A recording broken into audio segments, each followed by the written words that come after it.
પૂરો ધ્યાનમાં રહેતા દિવસ ને રાત ધ્યાનમાંથી ધણીને ઓળખ્યા મળ્યા દીનાનાથ લો એ ધ્યાનમાંથી ભગવાન મળી ગયા. આજે અત્યારે અમને બધાને જે ગુરુમુખી હોય ને ભગવાન મળેલા હોય પણ અમે કહી ન શકી. અમે કંઈક અમને ભગવાન મળ્યા તમે જાઓ જાઓ કરી હજારો વર્ષ જંગલમાં તપ કરતા એને ન મળ્યા તમને ઘડીકમાં મળી ગયા.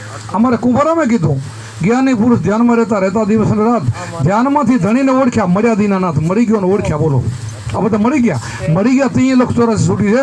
મળી ગયા ત્યાં ઘરથી બહાર બધા દોડીને બાળા ફરીને રાતથી દોડી આ બધું મૂકીને આ મળી ગયેલો છે ભગવાન. અને મળ્યો ને એ જ કામ કરી શકે. આ મીરાબાઈને મળી ગયો તો, જેસલ તોરણને મળી ગયો તો, જલારામને મળી ગયો તો, બધાને આને મળેલો હતો. અને મળવો હોય તો બીજી રીતે નહીં આવે. અને બીજી રીતે કદાચ આવે ને હું તમને કહું તો તમારું કલ્યાણ નહીં થાય. તમને સમજાવી દઉં, તમે સમજી પણ જાશો, સમજો છો બધા. કદાચ અત્યારે ઉપરથી રામચંદ્રજી ભગવાન ને કૃષ્ણ ભગવાન બે ધનુષમાં લઈને આવે ને અહીંયા ઊભા રહીને તમે નજરે જુઓ ને તોય તમારી એકેની મુક્તિ નહીં થાય. તોય લક્ષરોસીને છૂટેલ તમને કહી દઉં. આ સમજાવી દઉં તમને કેમ કે આ તો અત્યારે આવે પણ હતા તેથી સાક્ષાત હતા ને તેથી એના ફેરે રામ ફેરે લાખો માણા ફરતા હતા. પણ હનુમાનજીનું કામ થઈ ગયું, આ ભરતજીનું કામ થઈ ગયું. એના ફેરે જેને એના અનુભવી હતા ને એને શબ્દ લીધો ને એના કામ થયા. કારણ કે એણે વશિષ્ઠ પાસે ઉપદેશ લીધેલો હતો.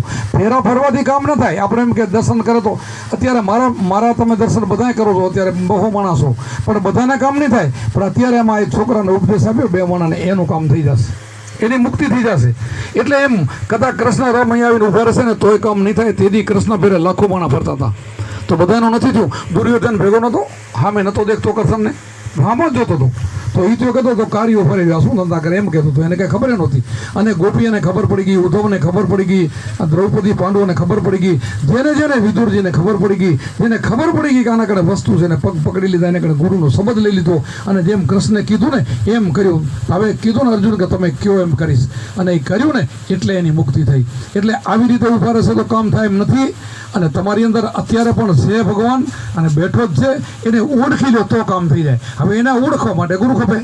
એટલે કીધું જ્ઞાની પુરુષ ધ્યાનમાં રહેતા દિવસ ને રાત ધ્યાનમાંથી ધણીને ઓળખ્યા મળ્યા દીનાનાથ. સદગુરુએ ભેદ બતાવ્યો પીન બ્રહ્માંડથી પાર અનહદ નાદ વાગ્યા સર્યા જીવને કાજ.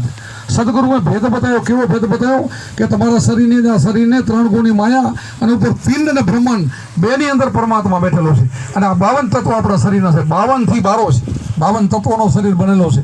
એમાં 10 ઇન્દ્રિયો થાય, 11મું મન થાય, 3 અંતકરણ થાય, 25 પ્રકૃતિઓ થાય. અને આપણને બધાએ મળીને 4 અંતકરણ બધું મળીને 52 તત્વો થાય. એ 52 ની અંદર આપણો આત્મા બેઠો છે. છતાં એ નિરાકાર નિરંજન અંદર બેઠો મોજ કરી રહ્યો છે. એને દુઃખ નથી. દુઃખ છે ને પડે ખબર? જીવને પડે છે. આ જીવ ભોગવે છે. વરીને બીજો જન્મ લે જવું તો આત્મા ભેગો હોય પણ કષ્ટ જીવને ભોગવવું પડે. ખરાબ ધંધા મન કરાવે ને ભોગવે જીવ. તો આ ખરાબ ધંધાથી છૂટવું હોય તો જીવને શિવમાં પરમાત્માનો ભેળવી દેવો હોય તો આ ગુરુનું ધ્યાન શ્વાસોશ્વાસનું અજંપા જાપ એનાથી જ સદગુરુએ ભેદ બતાવ્યો પિંડ બ્રહ્માંડથી પાર અનહદ નાદ વાગ્યા સર્યા જીવના કાજ. કે તમારી અંદર આ ખોપરીની અંદર પિંડેશ્વર બ્રહ્માંડે જેટલું આકાશમાં છે એટલું આ ખોપરીમાં ભર્યું છે. એ જોવા માટે એ દિવ્ય ચક્ષુ ગુરુમાં જ આપે. એમાં તમે જોઈ શકો, એમાં તમે ધ્યાન કરી શકો. અને એટલી બધી આની અંદર એટલું બધું વાજિંત્રો વાગી રહ્યા છે. જેમ તમે મંદિરમાં એક ભગવાનની સેવા કરો કલાક, એમાં મહારાજ જે કરતા એને ખબર છે ઘંટડી વગાડે, આરતી વગાડે, શંખ વાગે, સિંગી વાગે, બધું એક દીવો કરે, કોળિયું લે, ઘી પૂરે, એ જોત થાય, બહુ તો કલાક થાય. પણ તમારી અંદર અખંડમાં ધૂન લાગે છે. અખંડ બંધ જ થતી નથી. અને ખરેખર અમને ત્યારે બંધ થતી નથી પણ તમને માનવામાં આવશે નહીં. 24 કલાક વાગે છે આમાં. મંદિરમાં કલાક વાગે હું આમાં 24. પણ પહેલો વગાડવા માટે એનું ધ્યાન કરવું પડે. અને ધ્યાનથી જ્ઞાન થાય પછી જાગી જાય આત્મા. જાગ્યા સોયનાર અભેપદ પાયા હું તને જમે ખાયા. જાગ્યા એ અભેપાય થતે હું તને જમ ખાઈ જાય. એટલે આ જગત બધું હૂતું છે. અમે હું નિંદર કરી પણ એમ નહીં. સમજી ગયો જાગ્યું, સમજી જાય ને જાગી ગયો. જાગ્યા સોયનાર અભયપદ પાયા હું તને જમે ખાયા. એટલે જો હું ન હોય તો જાગો, ગુરુ કરી ગુરુને વચન લ્યો. અને ખાલી તમે 20 મિનિટ તમે ધ્યાન કરો ને હાજવાર તો એ તમારી મુક્તિ થઈ જાય. લક્ષો રસી ના આવે. બીજો જન્મ તમારો માણસનો થાય, ગમે એ જ્ઞાતિમાં જન્મો પણ તમે ભગવાન તરીકે સંત તરીકે થાઓ અને વળી તમારે ગુરુ મળી જાય. અને એ પછી સંત બીજો પલટે નહીં, જુગ જાય આનંદ. ઊંચ નીચ ઘર અવતરે થાય સંતના સંત.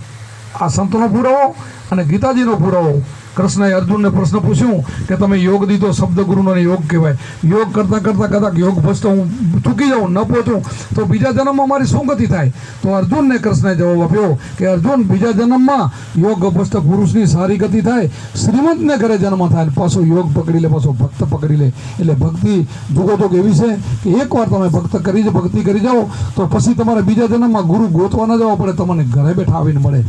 અને ખરેખર આ છોકરા અત્યારે ઉપદેશ દીધો ને એને ધન્યવાદ દેવાય. એની પૂર્વેની કોઈ કમાઈ હારી આવશે તો એ ક્યાં ગુરુ ગોતવા ગયો? આ ઘરે બેઠા મળ્યા. એની પૂર્વેની કમાઈ કાંક હોય ને ઘરે બેઠા મળે. અને નહીં તો શું થાય કે ઉત્તમ, મધ્યમ ને કનિષ્ઠ 3 જાતના માણસો હોય. ઉત્તમ મનુષ્યને નાનપણમાં ભક્તિ મળે, અને મધ્યમને 40-50 સુધી મળે, કનિષ્ઠને તો કોઈ દી 80 વર્ષનો થાય તો ન મળે. ને દુર્યોધન જેવા, હિરણ્યકશ જેવા ને એવા બધા એને પાપી કહેવામાં આવે, રાવણ જેવા. ગમે એટલું ભગવાન સમજાવે ને તો એ ન માને. એટલે એમાં ઉત્તમ ને મધ્યમ બે આમ આવી શકે છે. એટલે આમાં જે એવા જીવ હશે ને એ તો વહેલા મોડા વિચાર છે કે આપણને મનુષ્ય અવતાર મળ્યો છે અને આપણો ફોગટ ન જાય અને જાગી જાય. એટલે કીધું કે સતગુરુએ ભેદ બતાવ્યો પિંડ પરમાર્થી પાર, અનહદ નાદ વાગ્યા સર્યા જીવના કાજ. આમાં નાદ ઓટોમેટિક વાગવા મળે ને એટલે કામ થઈ ગયું છે એવું કુંભારા મેં કીધું. પછી તો ભગવાન છેટા નથી, હાવ નજીક છે અને મળી જાય. આનંદ સ્વરૂપ છે ભગવાનનું. આમ રંગરૂપ રેખની અરૂપ ઓળખાયા, એનું કોઈ રૂપ રંગ નથી ભગવાનનું, પણ અહેસાસથી તોય ઓળખાઈ જાય અને તોય દેખાઈ જાય એવા છે. એ પ્રેમ ભક્તિ હોય તો અંદર આનંદ આવે. આનંદ એનું ઘર છે, આનંદ એનો મુકામ છે, આનંદ પરમતોનો ધામ છે. અમને આનંદ આવે છે ને ત્યાં ઘરોઘર ફરી છે. આ મહિનામાં 25 દી ઘરની ટિકિટ અને ઘરને ફાળીને ઉજાગરા, થાક લાગતો નથી, એનો આનંદ આવે છે. અમને એ દેખાય છે.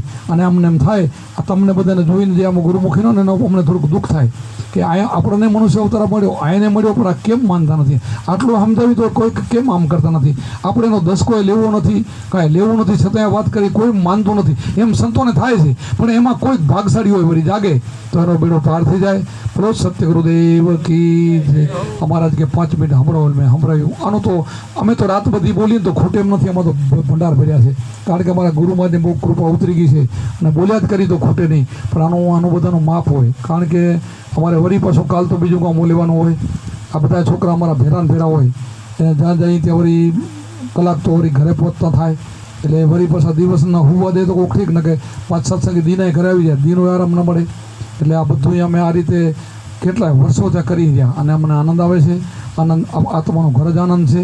અને આનંદ સત્સંગ સિવાય મળે નહીં. બીજું તમે ગમે એટલું પઠન કરશો, વાંચન કરશો, ઉપવાસ કરશો, એકટાણા જાત્રા કરવા જશો, એમાંથી કાંઈ મળવાનું નથી. હાલિયાને થાકી જશો તો ભગવાને મળવાનું નથી. મળે તો એક ગુરુના ઉપદેશથી મળે છે અને એમાં દર્શન થાય છે, એમાંથી મુક્તિ પણ થાય છે. બોલો કુમારામ મહારાજ કી જય. અને અમારે તો શું છે, હવે મારો નિયમ એ છે, 5 વર્ષ પહેલાં હું બોલેલો હતો, 25 વર્ષથી આ કામ કરું છું, પણ 5 વર્ષના ભટક્યા અમારા આશ્રમમાં ગુરુ પૂર્ણિમાનંદી, તેથી મારા 600 શિષ્ય હતા, અત્યારે 2000 છે. 600 શિષ્યને તેથી મેં વાત કરી હતી કે 5 વર્ષ પૂરા થાય પછી હું ઉપદેશ નહીં આપું. તો મારા 5 વર્ષ પૂરા થયા. આવતી 16 તારીખના ગુરુ પૂર્ણિમા આવી જાય છે. પછી કોઈને ઉપદેશ હું નથી આપવાનો, કોઈને નહીં, ગમે તે આવે તો નહીં. આ ફક્ત આ દી 6 હાથ રહ્યા. ગુરુ પૂર્ણિમા પછી કોઈને ઉપદેશ નથી. લઈ જાય એ લઈ ગયા. કાલે સુરતથી ભાઈને ખબર પડી કે બાપુ પછી ઉપદેશ નથી આપવાના. ગાડી લઈને સુરતથી આવ્યા હતા. અમારા જે સત્સંગી છે એના હગાવાલા હતા. જેને ખબર પડે હમણાં જાય ત્યાં 20 ને 25 ને મોજમાં હમણાં સત્સંગ હતો, અમે 20 જણાનો ઉપદેશ આપીએ હમણાં 3 દી પહેલાં. એ રીતે હવે બધા ખબર પડી, એમ લાગવા માંડ્યા. પણ ટાઈમ હવે ઓછું છે, પછી હું ઉપદેશ કોઈને આપવાનો નથી. સત્સંગ કરવા આવીશ, તમે જ્યાં બોલાવશો એને ઘરે આનંદ કરવા આવીશ, પણ ઉપદેશ નહીં. પછી બીજા ગુરુ મળશે, અમારા શિષ્યો બધા આપશે, એમાં અમારા જેવા છોકરા છે, પણ મારા કારણથી પછી મળવાનો નથી. એટલે એ આ ભાઈને જાણકારી થઈ ગઈ અને ખબર પડી ગઈ, એટલે આજે જ કે મારે લઈ લેવું છે. એટલે આ વાત આટલી જ છે. બોલો સદગુરુદેવ કી જય. પ્રભુ.